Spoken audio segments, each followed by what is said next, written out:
65, 1, 2, 3, pra vereadora do Recife, 65, 1, 2, 3. A Antonieta é uma dessas joias raras que a gente encontra pela vida. É uma grande amiga, uma pessoa muito carinhosa, muito afetuosa, estudiosa, professora, sindicalista, camarada, militante do PCdoB há muitos anos. Sempre foi para mim uma referência política muito importante na luta dos trabalhadores, na luta das mulheres, na luta em defesa da educação. E eu estou vendo com muito entusiasmo a candidatura dela a vereadora para a cidade do Recife.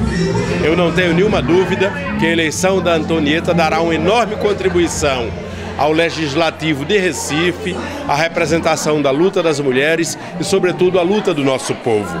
Antonieta, quero desejar toda a sorte do mundo para você, para que você seja a nossa representante na Câmara de Vereadores do Recife.